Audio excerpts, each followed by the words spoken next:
Hello, boys and girls. Welcome to another episode of Journal Through It. So today's prompt is one that I just added, and it's called Draw What You See Through the Viewfinder. So what's a viewfinder? Well, a viewfinder is something that you look through a small opening, and you see a picture on the other side. So you're going to need a piece of construction paper, or this is cardstock, so it weighs a little bit more than just regular copy paper. And you're going to want to fold it hamburger style, just like that. And then you're going to need a circle to trace.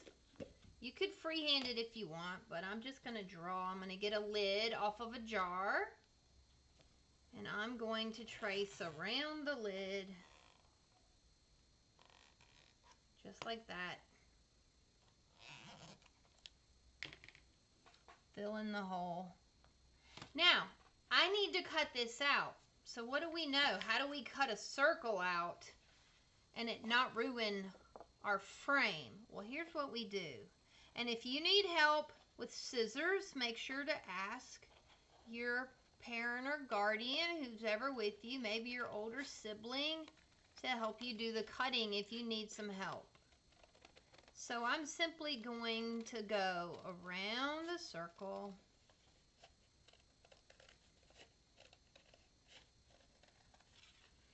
just like that.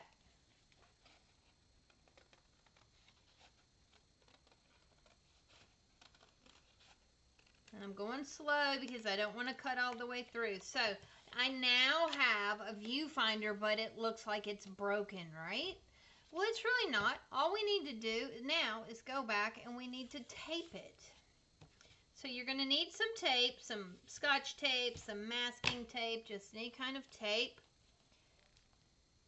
And you're going to want to tape this, not to the paper.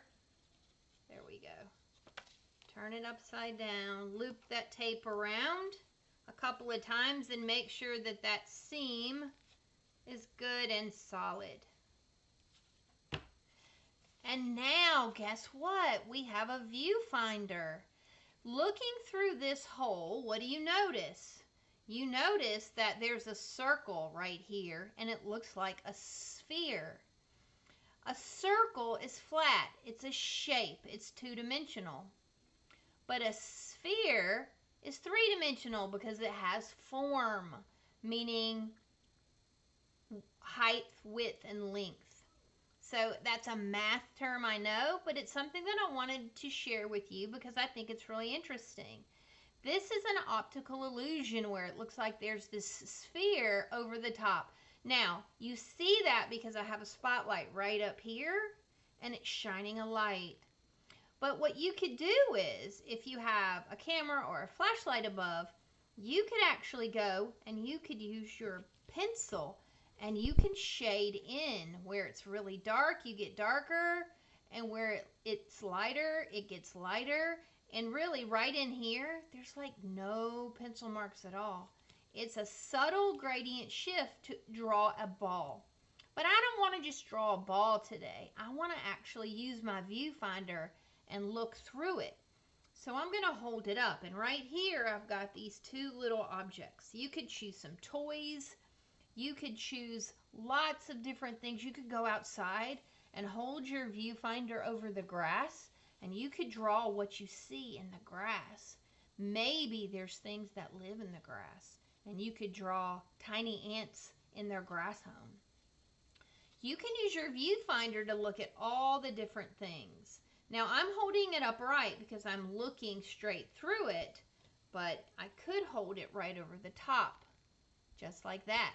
I could get close and make the objects bigger, and I could get further away and make the objects smaller.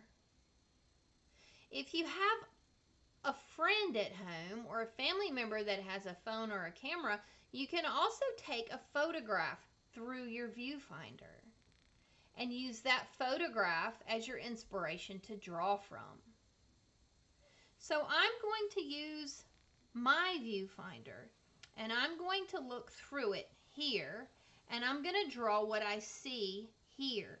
So I need a pencil, and it's going to look a little different what I draw, because remember, I'm looking straight through the viewfinder and you're looking straight down on the objects. So I'm going to draw what I see. But the first thing I want to do to make it easier, I want to draw the circle on my paper so that I know to stay within the lines of the circle. That's going to be a big help. All right, so I've got my viewfinder ready. I've got my image, and now here I go. So I see the top of this square, which is some lipstick, and I see down and down and down, and then halfway in it comes and has a lid, and then it goes back, and now I see this little hand, and this little hand, it has a thumb, and then that thumb goes to the palm and the wrist, and then I'm going to come back up, and I think I'm going to make my thumb a little fatter. And you can do that when you sketch, because you can pick up your pencil and you could go over it and over it and over it. Now that's where the fingers attach to the hand, but now I need to go back in and I need to get 1, 2, 3. There's my first finger. Come back to the point. 4, 5, 6. There's my second finger. Come back to the point. 1, 2, 3. Bottom of the finger. And I'm just looking through the viewfinder and drawing what I see. Doesn't have to be perfect. It's just a cool way to look through and draw something a little bit different using the help of a viewfinder. Now this is the bottom of the hand. That's the edge. And now I have my hand there. Now I could come across and do the wrinkles. I could do the little lines in between the fingers, make it look a little bit more realistic. And then I could get my color crayons and I can actually shade it in. Now what I do want to do is I want to come in and I want to get the bottom of the lid of the lipstick. And I want to actually draw the shadows as well, because I think the shadows are interesting and I see the shadows through the viewfinder. So I'm going to come in here and I'm going to look at where the shadows are. And I'm just going to lightly draw the shadows. Now the shadows are going to be a little bit more blended than the hand. And now I want to activate. Now I used a pencil that will activate with water. You don't have to use a pencil that will activate with water. You can just use crayons or a regular pencil. But I want to come in here and I want that black to give me that shadow color. This is called a water-soluble pencil. And all that means is that the graphite, the pencil lead, mixes with water and it creates paint. I'm going to do the same thing here. Add a little shadow.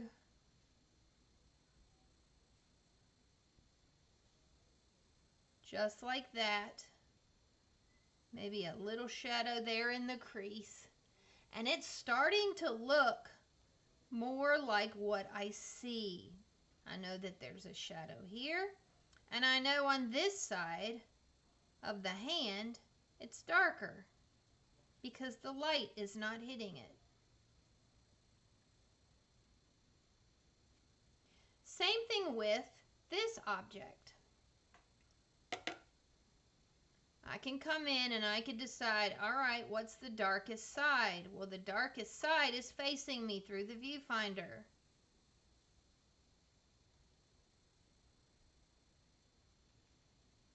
The bottom is darker than the top, and then the top, because of the reflection, it's really dark too. And then I might go back and just lightly capture that. And then this object is casting a shadow as well. It starts here, it comes here. It actually has a couple of shadows. They overlap. So now I can go back in and I can capture those shadows too.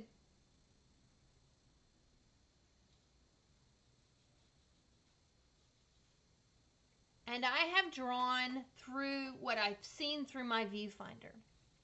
Now, remember, you can draw anything you want. The trick is to take your viewfinder and walk around the house, go in your yard, and find interesting things to see through your viewfinder.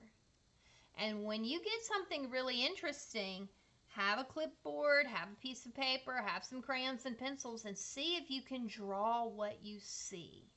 And when you draw what you see if you can use colors where there are light colors and colors where there are dark colors to show shadows too. And that's just in using colors that are dark and light. I hope you enjoy this episode. I would do a whole bunch of these. This would be a fun practice. And then I could write about each one, because I do want to add the words to my journal through it. But also too, what I could do is I could cut these out and I could glue those in my journal as pages in my journal. So I can use them as collage. There's lots of ways we can use this. But you're going to want to create a viewfinder first. And you can see that my hole is pretty big. You might have one that's a smaller hole. You might have one that's a square or a triangle or a heart shape. Doesn't have to be a circle unless you want it to be. I can't wait to see what type of viewfinders you make. I can't wait to see what type of drawings you draw. And I look forward to seeing what you draw, what you write, what you create as we journal through it next week.